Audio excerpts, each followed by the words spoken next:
everyone's doing well on this Thursday morning. Pretty exciting. We have 6 planets in alignment.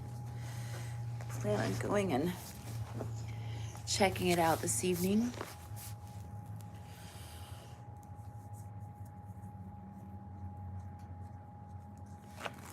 All right, let's read. Stop.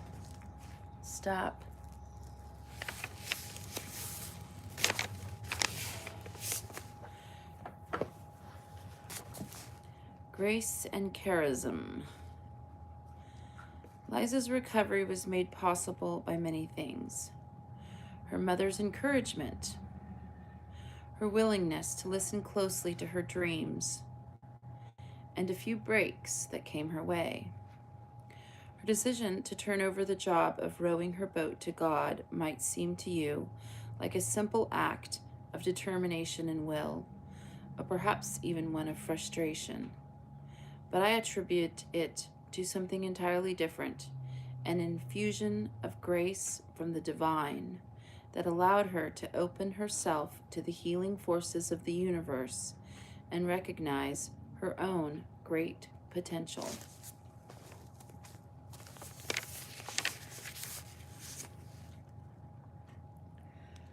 The nature of grace and how and why we receive it have long been questions for Western philosophers and theologians. I see grace as a form of vital energy that descends to us from the divine, the Western equivalent of what the Indians call prana, literally, breath of life,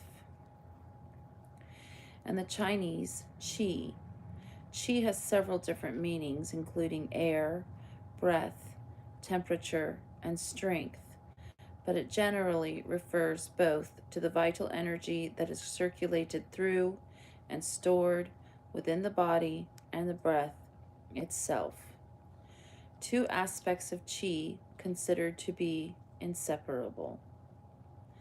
The vital energy is often viewed as an impersonal force emanating from the magnetic energy source of the universe. According to Taoist belief, it flows directly from the North Star and the Big Dipper. The key difference between Eastern and Western conceptions of this vital force is that Easterners believe they can facilitate the flow of prana and qi through meditation and physical exercises, including breath control, yoga, and qigong. Although most Westerners believe that grace flows to us from the divine, Western religion itself is divided about precisely what opens the tap. Some believe that we need grace for our spiritual health and ultimate salvation, yet are completely dependent on God to bestow it on us, an outlook that would seem to diminish the role of free will.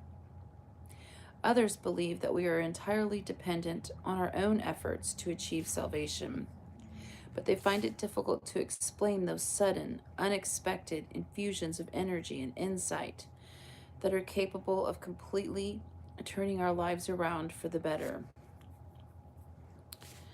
Some Christians believe that grace is a spiritual supplement that is given to us when we request it through prayer or earn it through the use of sacramental rituals. Others believe that grace flows from God to us without being requested, just as it flows into the heart of an infant who is baptized, or works as a kind of secret force in the heart of a sinner that leads him to repent.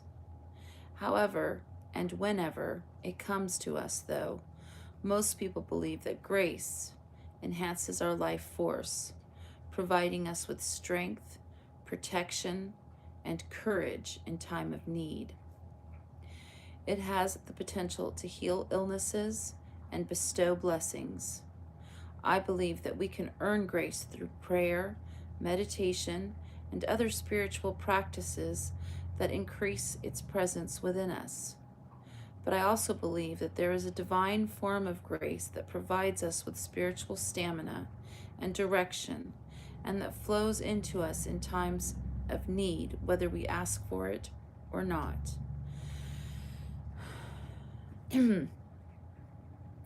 This divine energy is your charism. That's spelled charism, and I think I'm pronouncing it correctly. A unique expression of grace that empowers you to fulfill your sacred contract. The word charism comes from a Greek root meaning gift. It derives from ancient Christian theology, where it denotes a special divine endowment bestowed on believers as evidence of the power of God's presence in their lives. One's charism was thought to be a gift of proof that the divine was intimately present in the work one was called to do in this lifetime. This meaning survives in our use of the word charisma. Sometimes we are not immediately aware of having received a gift of grace until we see its effects in our lives, as Liza did. But at certain times, we may experience an epiphany, from Greek roots meaning to manifest, a sudden illumination of our intimate union with the divine. During an epiphany, your relationship to God is transformed from one of doubt or fear into one of deep trust. You suddenly understand that everything in your life has occurred by divine intention, by the grace of God. People have described their epiphany experiences to me as a sudden ending of the inner chaos and lack of direction or significance they felt. Through a sudden infusion of charism, your inability to make sense of life's challenges, coupled with the emotional weight of feeling as if you are living without purpose or direction, is transformed into the knowledge that each moment in your life is divinely ordered. Charism can even make its way into our lives when we are not consciously asking for it. A woman named Cindy told me that she finally made contact with her charism while she was having coffee in a bookstore. As ridiculous as it sounds, she said, I was reading a story in a local paper about two people who were getting married that weekend and how they had met. It was very romantic, and it made me feel very lonely. I started to slip into the dark place of self-pity in which you tell yourself that none of the kind of magic ever happens to you. My thoughts drifted to a place in the divine scheme of life, and I decided that I was a fairly insignificant player in this world. Then suddenly I had an insight that penetrated my body, mind, and spirit simultaneously. It was as if a spotlight had been turned on, making everything and everyone in my life shine as brightly as my eyes could handle. Even people I wasn't fond of looked lovely to me. During that experience, I was given a sort of life review in which I recalled every moment I had ever had with each person in my life. At the end of that process, I knew that I would recognize that energy flowing in me for the rest of my life. When the whole experience was over, I was left with an indescribable sense of connection to God that made me feel that I had always been guided and that I was not alone. The energy that Cindy felt surging through her during her epiphany in the bookstore is her charism, which she now recognizes as God's voice within me. Mystics from Saint Teresa of Avila and Saint Ignatius Loyola to Sri Ramakrishna and Satya Sai Baba have also felt the presence of the divine at work in them. The Hindu temple priest and visionary Ramakrishna, for instance, had visions of Muhammad, Jesus and the Buddha, after which he embraced Islam, Christianity, and Buddhism, an extraordinary practice in 19th century India. As a young man in the early 16th century, Ignatius Loyola was more interested in courtly life and military exploits than in the clerical life that his father wanted for him. While recovering from a leg wound received in battle, Ignatius read the lives of Saint Francis and Saint Dominique, and suddenly he experienced an exhilaration and energy that led him into the spiritual life. His book of mystical practice, The Spiritual Exercises, is still used by lay people seeking to enhance their own awareness of the divine within.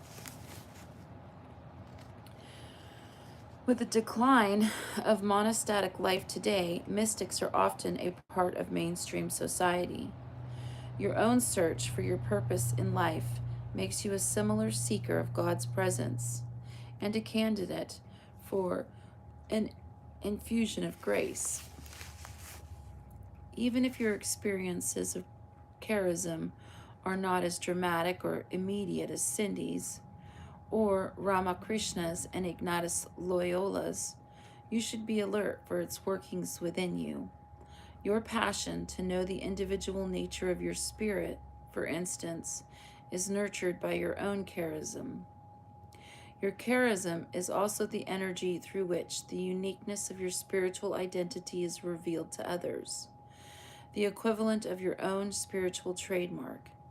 As this grace helps you to know yourself, you then channel it to others. And the reverse is also true. The energy that you intuitively sense in people around you is the essence of their charism. Groups as well as individuals have their own charism. Yeah, hold on.